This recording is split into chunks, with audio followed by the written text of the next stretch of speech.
Hello friends. तो UPSC history optional की series में हमारा आज का अगला टॉपिक है इतिहास के अध्ययन के स्रोत के रूप में जो साहित्यिक साक्ष्य हैं उनका मतलब किस रूप में हम लोग इनका इस्तेमाल कर सकते हैं अपने इतिहास को जानने के लिए। तो इसके पहले हम लोगों ने 7 लेक्चर कंप्लीट कर लिए हैं। अगर आप लोगों ने वो वीडियो नहीं देखे हैं तो उनके लिंक डिस्क्रिप्शन बॉक्स में दी हुई है, पहले जाकर आप सब लोग वो वीडियो देख लीजिए। अगर नहीं नोट्स बनाए तो बना लीजिए, नहीं तो मतलब ये लेक्चर शायद कम समझ में आए। तो चलिए बिना देरी के वीडियो लेक्चर शुरू करते हैं। तो जैसा कि प्राचीन भारत के इतिहास के अध्ययन के स्रोत, इसके बारे में तो थोड़ी जानकारी हम लोगों ने प्राप्त कर ली थी, फिर भी एक बार देख लेते हैं। प्राचीन काल के इतिहास के अध्ययन में भी साहित्यिक तथा पुरातात्विक दोनों प्रकार के स्रोत उपलब्ध हैं। हमको पता है कि साहित्यिक पुरातात्विक इस दोनों प्रकार के स्रोत उपलब्ध हैं और पुरातात्विक स्रोत के बारे में हम लोगों ने पिछले वीडियोज़ में पढ़ रखा है। यद्यपि मध्यकाल तथा आधुनिक काल के स्रोतों की तुलना में ये अपेक्षाकृत सीमित हैं।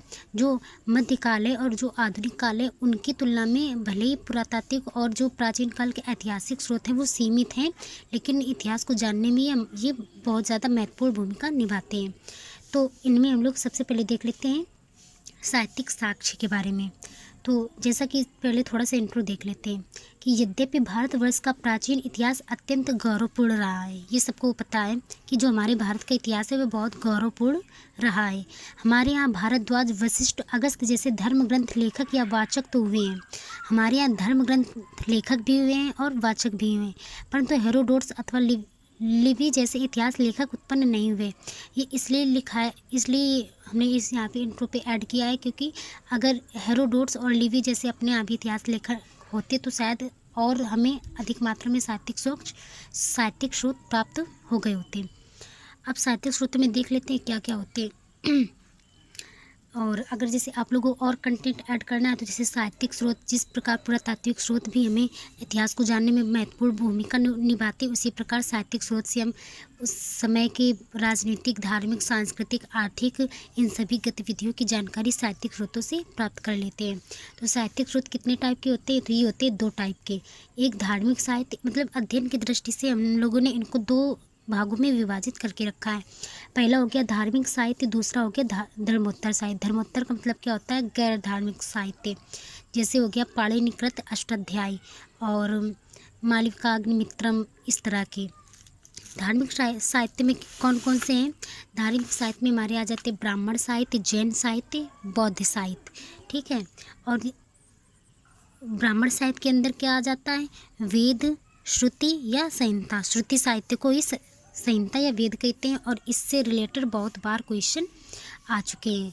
और नेक्स्ट वीडियो पे हम क्या करेंगे, जो प्रीवियस ईयर क्वेश्चन है उनको भी एनालिसिस करते जाएंगे टॉपिक वाइज, कि जैसे हम लोगों ने पुरातात्विक स्रोत समाप्त कर लिया और साहित्यिक स्रोत कंप्लीट होने जा रहा है, तो इससे जितने भी रिलेटेड क्वेश्चन आए हैं उनको हम लोग कल वाले वीडियो में देख लेंगे।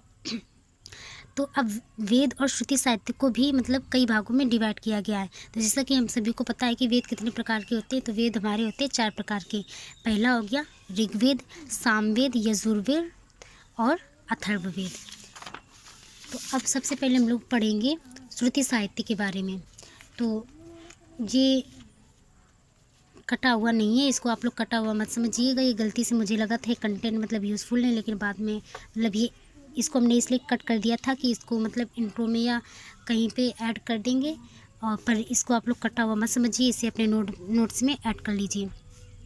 तो श्रुति का अर्थ क्या होता है? श्रुति का मतलब होता है सुना हुआ। तो ब्राह्मण साहित्य में श्रुति साहित्य को सर्वश्रेष्ठ स्थान दिया गया है। ब्राह्मण साहित्य में श्रुति साहित्य को सबसे ज़्यादा स्थान दिया गया है। इनकी संख्या क्या है? 4।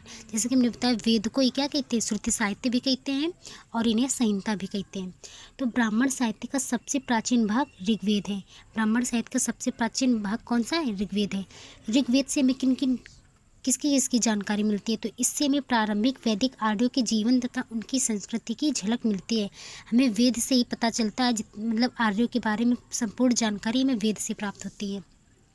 उत्तर वैदिक काल के अध्ययन के लिए श्रुति साहित्य का अध्ययन आवश्यक है। अब वैदिक के बाद जो उत्तर वैदिक काल है उसके अध्ययन के लिए हमें उत्तर वैदिक काल के अध्ययन के लिए श्रुति साहित्य का अध्ययन करना आवश्यक है। उसके बिना हम उत्तर वैदिक काल के बारे में जानकारी नहीं प्राप्त कर सकते।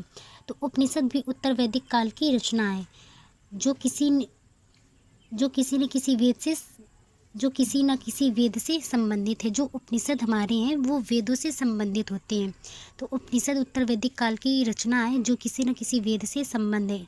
इससे आर्यों के प्राचीनतम दार्शनिक ज्ञान की झलक मिलती है। तो वेद जो श्रुति साहित्य, इनसे क्या क्या पता चलता है? प्रारंभिक वैदिक आर्यों के जीवन के बारे में पता चलता है। इससे हमें उत्तर वैदिक काल के बारे में पता चलता है। इसी से हमें आर्यों के प्राचीनतम और दार्शनिक ज्ञान की भी झलक प्राप्त होती है। वेदों के अर्थ को समझने के लिए वेदांगों की रचना की गई है। ये इसलिए हमने इनको जैसे ये मेंस के तो नोट्स हैं ही, साथ में प्रीलिम्स से भी इनसे कंटेंट हमें निकालना था, इसलिए हमने सोचा साथ में ये सब बनाते चले। तो ये कुछ कंटेंट आपको प्रीलिम्स से भी रिलेटेड मिलेगा, ताकि जब हम मेंस का रिवीजन करें या मेंस पढ़े तो हमारा प्रीलिम्स भी अलग से हमें पढ़ना ना पड़े। तो वेदांगों को समझने के लिए वेद को समझने के लिए वेदांगों की रचना की गई। वेदांग कितने होते हैं? 6 होते हैं। पहला हो गया शिक्षा, दूसरा हो गया व्याकरण, छंद, कल्प, निरुक्त और ज्योतिषी। जैसे प्रीलिम्स से क्वेश्चन आ भी सकता है कि 4 वेदों के नाम दे दिए गए हैं और 3 वेद में 3 किसी के नाम रख दिए गए, एक में किसी दूसरे साहित्य या किसी चीज़ का नाम रख दिया गया और पूछा गया इनमें से कौन सा वेदों में वेदांग नहीं है। तो इस तरह से ये प्रीलिम्स की दृष्टि से बहुत ये इम्पॉर्टेंट हो जाते हैं।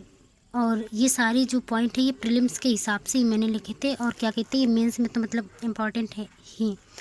तो सबसे प्राचीन पुराण कौन सा है? मत्स्य पुराण। बौद्ध ग्रंथ का सूत्र जो मूल है वो क्या है? वो त्रिपिटक है। और त्रिपिटक कौन कौन से हैं? सुत्त पिटक, विनय पिटक और अभिधम्य पिटक। अब त्रिपिटक को 3 भागों में डिवाइड किया गया है। ये तुमने देख लिया, सुत्त पिटक, विनय पिटक और अभिधम्य पिटक। अब देख लेते सुत्त पिटक है जो उसमें क्या क्या दिया हुआ है। तो सुत्त पिटक में भगवान बुद्ध के वचन तथा धार्मिक विचारों को भी शामिल किया गया है। तो ये कंटेंट प्रीलिम्स के लिए भी बहुत ज़्यादा इम्पोर्टेंट है। सुत्त पिटक में भगवान बुद्ध के वचन तथा धार्मिक विचारों को शामिल किया गया है। विनय पिटक में बौद्ध संघ के नियम रखे गए हैं। अभिधम्य पिटक में गूढ़ बौद्ध दर्शन का विवेचन किया गया है। अब कुछ साहित्यिक स्रोत हैं और इनसे जो हमें प्राप्त जानकारी है उनको हमने इस तरह से लिख लिया है, ताकि जब अगर मेंस में या GS 1 के पेपर में इस तरह का क्वेश्चन आ सकता है तो हम लोग पॉइंट वाइज भी लिख सकते हैं।